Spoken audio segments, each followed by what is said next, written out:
Bismillahirrahmanirrahim. Assalamualaikum warahmatullahi wabarakatuh.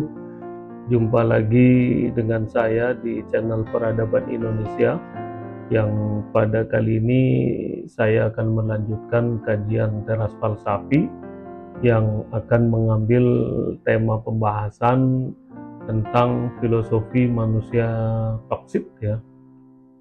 Nah, ini cukup menggelitik kita semua, saya rasa ya.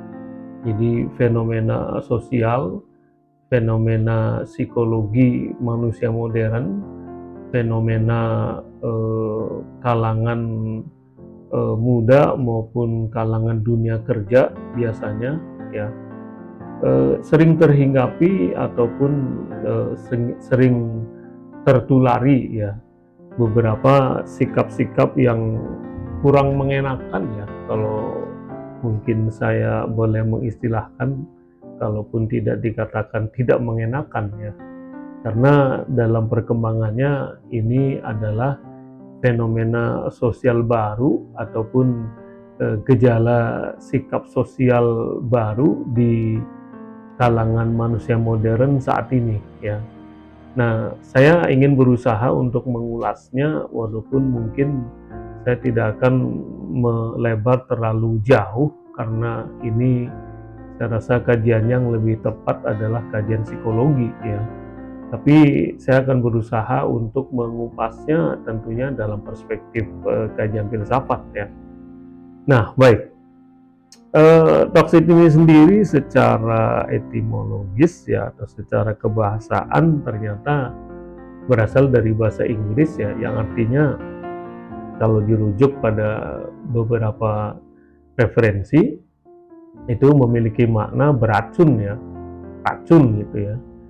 Nah, yang dimaksud beracun di sini adalah satu bentuk istilah untuk perilaku manusia ya, baik itu secara hubungan ataupun secara lingkungan, yang mungkin saja dapat meracuni ya, baik itu meracuni secara langsung ataupun tidak langsung. Bahkan orang sering mengatakan mampu merusak ya, merusak jiwa, merusak kepribadian ya, merusak sikap, merusak semangat hidup ya, sehingga sering dikatakan ini sebagai salah satu bentuk yang dapat merugikan ya, yang dapat merugikan secara emosional, bahkan secara fisik.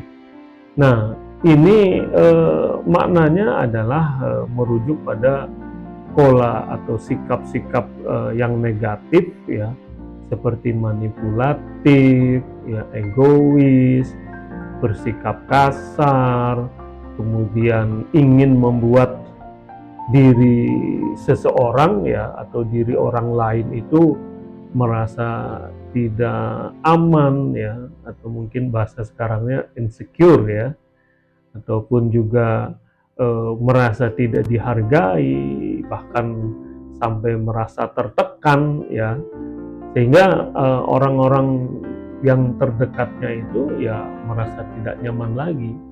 Nah, itu kurang lebih kalau secara kebahasaan dan secara istilah ya, tentang toksik itu sendiri. Nah, sehingga walaupun secara kajian kemungkinan akan lebih banyak dapat diurai dalam kajian psikologi yang tadi saya sebut di atas ya. Nah, namun dalam kesempatan ini saya akan berusaha untuk bisa memaknai atau mengupas dalam perspektif filosofis. Yang pertama adalah secara ontologis ya, atau hakikat, bahwa toksik itu adalah satu sikap atau cerminan dari bahasa tubuh manusia modern yang memang menggejala ya dalam kehidupan kekinian, yang tentunya ini memiliki latar belakang yang menyebabkan perilaku ini muncul. Ya, mungkin itu disebabkan oleh tekanan suatu pekerjaan ya, atau tuntutan gaya hidup, atau mungkin tekanan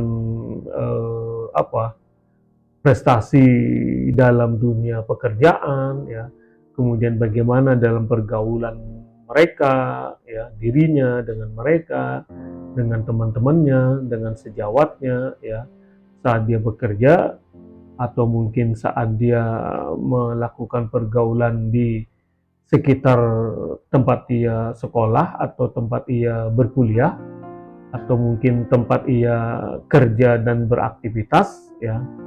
Nah, hal-hal semacam itulah yang akhirnya menyebabkan itu orang akan memunculkan bentuk-bentuk atau sikap-sikap yang bisa memantulkan hal negatif, hal yang merugikan kepada diri orang lain. Nah, itu secara ontologis, ya. Saya ingin berusaha untuk mengurainya. Lalu kemudian secara epistemologisnya tentunya, ya, atau batasan pengetahuan tentang toksit ini, ya, termasuk dalam dunia lingkungan pendidikan, ya. Lalu apa yang dia baca, apa yang dia cerna, apa yang dia dengar, apa yang diketahui, ya, apa yang dia pernah dapat, apa yang pernah dia terima, ya, selama itu, ya, baik secara langsung maupun secara tidak langsung, ya, baik itu terhadap diri yang ada di lingkungannya maupun di sekitarnya. Nah, inilah yang kemudian yang ia dengar dan ia peroleh itu dari media massa misalnya, atau dari media sosial yang ia dapat, ya. Kini kan semuanya bersifat instan. Yang sekarang ini bersifat materialisme semuanya. Ya, harus begini, harus begitu. Kalau tidak begini dan begitu, ia harus lakukan langkah ini, langkah itu. Kalau tidak melangkah seperti itu, maka resikonya akan seperti ini, 1, 2, 3. Nah, sehingga manusia saat ini akhirnya, ya, akan mirip seperti satu entitas sejenis mesin, ya. Entitas yang mirip dengan robot, entitas yang hampir tidak memiliki perasaan, ya, yang hampir tidak memiliki ruh, ya, hampir tidak memiliki jiwa, sehingga sikap-sikap toksik ini hampir sama mirip dengan orang yang tidak memiliki rasa empati, ya. Bagaimana seseorang itu yang seharusnya bisa menghargai orang lain, bagaimana perilakunya itu agar dijaga untuk tidak menyinggung perasaan orang lain, ya, ucapannya, ya, kata-katanya, lalu kemudian candaannya, ya, kemudian sindirannya, bahasanya yang tadinya atau idealnya, ya, adalah bagaimana untuk tetap menjaga suatu hubungan yang harmonis, hubungan yang friendly, ya, hubungan yang bersahabat, hubungan yang familiar, kekeluargaan. Nah, hal-hal klasik tadi yang sebetulnya dan sebelumnya itu sebenarnya mampu bisa menjaga, ya, hubungan baik antara satu dengan yang lainnya, ya, saat ini mulai muncul berbagai macam bentuk-bentuk racun. Jadi benar juga tadi secara definisi, ya. Ini berbagai macam bentuk-bentuk parasit, bentuk-bentuk racun, ya, yang bisa saja mengalir atau muncul atau keluar dari mulutnya, muncul dari satu efek sikap seseorang, ya, ataupun mungkin pantulan dari perilaku diri seorang yang akhirnya bisa merugikan banyak orang. Nah, itu. Lalu kemudian yang ketiga adalah bagaimana kita memaknainya secara aksiologis atau secara peran dan fungsi, ya. Bahwa ternyata peran atau fungsi diri seorang manusia modern sekarang ini justru semakin banyak terbebani, ya, justru semakin tertekan dengan berbagai macam bentuk tuntutan-tuntutan, kan, baik itu tuntutan hidup, tuntutan pekerjaan, tuntutan cicilan ini, cicilan itu, tuntutan bagaimana harapan orang tua, harapan pasangan hidup, harapan keluarga, harapan masyarakat, harapan keluarganya, harapan macam-macam ya. Sehingga manusia modern saat ini ya memang akhirnya terlalu banyak menerima beban-beban tersebut yang mungkin ya kita bisa merasakan itu sangat di luar ekspektasi manusia kebanyakan. Nah, sehingga diantaranya sikap atau perilaku toksik itulah yang akhirnya banyak bermunculan di sekitar kita. Nah, oleh karena itu toksik adalah konteks hubungan interpersonal dan lingkungan sosial ini sering merujuk pada bagaimana perilaku atau sikap atau situasi yang memang banyak memberikan dampak negatif ya, dan merugikan bagi kesehatan mental seseorang, ya, emosional seseorang dan lain sebagainya.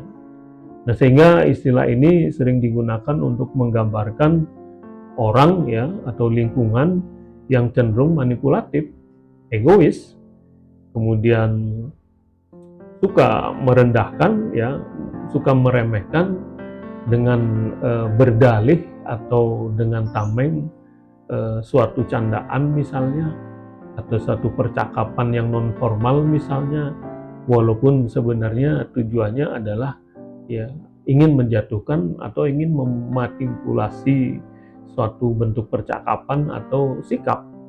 Nah, itulah diantaranya yang seringkali terjadi di kehidupan kita sehari-hari.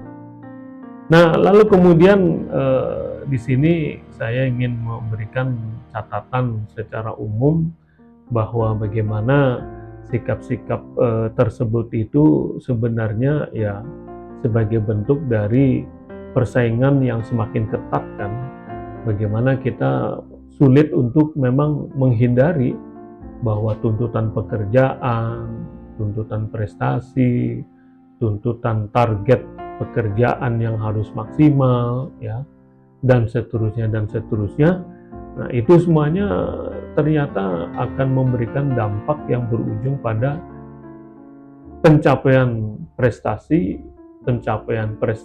materi, pencapaian prestis ya, pencapaian harga diri, pencapaian sebuah pengakuan ya, pencapaian sebuah validasi sosial ya, dan seterusnya. Sehingga akhirnya memang budaya hidup yang semakin materialis dan hedonis ya akan semakin berkembang.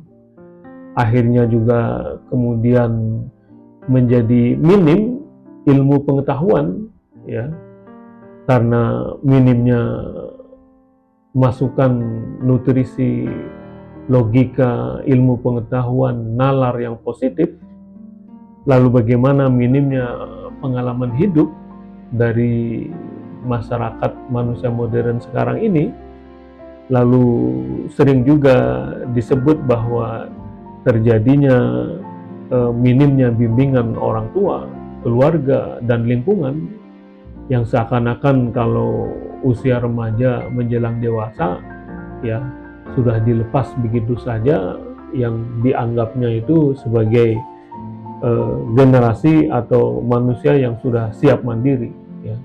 Padahal sebenarnya pendampingan anak ataupun remaja tetap saja harus dilakukan ya. Sebagaimana juga yang sering dicatat dan perlu kita garis bawahi adalah bagaimana minimnya ilmu dan agama seperti nilai-nilai moral dan nilai-nilai akhlak. Nah, itu yang menjadi catatan saya ya, bahwa memang kita semuanya harus mengetahui ya bahwa ada memang ciri-ciri orang yang toksik ya yang perlu kita ketahui.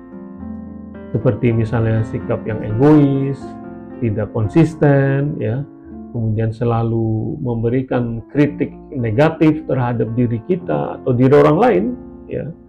Kemudian cenderungan lain yang cukup disayangkan ya, bagaimana seringkali juga memiliki hobi untuk menciptakan suasana yang dramatik ya, ingin selalu mendramatisir berbagai macam persoalan atau perilaku yang seharusnya tidak layak ya, dan tidak patut untuk bisa mendramatisirkan suatu keadaan atau kondisi atau persoalan. Nah, ini kan fenomena yang saya rasa Anda lebih merasakan dan lebih mengalami. Lalu bagaimana yang suka memanipulasi orang? Nah, ini yang juga sering terjadi ya. Atau walaupun salah ya cenderung tidak mau meminta maaf.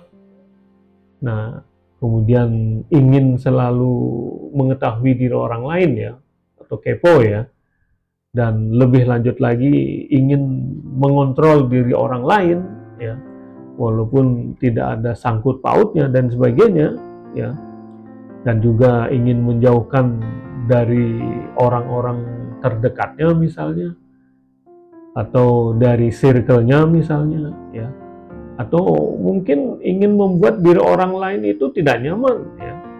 Bahkan ada mungkin niatan dalam hatinya itu kalau membuat orang stres misalnya ya, atau depresi misalnya, atau senang dengan penderitaan orang lain ya. Sehingga jargon-jargon negatif yang sering kita dengar ya, kalau bisa dipersulit, kenapa harus dipermudah? Nah, itu kan sebenarnya sikap-sikap yang sangat-sangat toksik sekali ya. Nah, sehingga mungkin itu yang perlu menjadi catatan kita bersama, yang harusnya kita garis bawahi untuk tidak untuk tidak gamang, dan untuk kita mengetahui sejauh mana pergaulan kita, sehingga kita akan bisa mampu meminimalisir bahwa memang kehidupan kita saat ini ya hampir semuanya dihitung dengan pencapaian materialis ya. Apa yang kau dapat, apa yang kau miliki ya, diri Anda itu prestasinya apa, diri Anda itu sudah menjadi apa, dan terus menerus seperti itu ya, yang berujung pada nilai materialisme. Saya rasa itu ya yang mungkin saya bisa sampaikan, begitu gamangnya dan begitu memberikan dampak negatif yang mampu meracuni sikap dari masyarakat modern saat ini, yaitu sikap-sikap dari seorang manusia toksik ya. Kurang lebihnya mohon maaf. Assalamualaikum warahmatullahi wabarakatuh.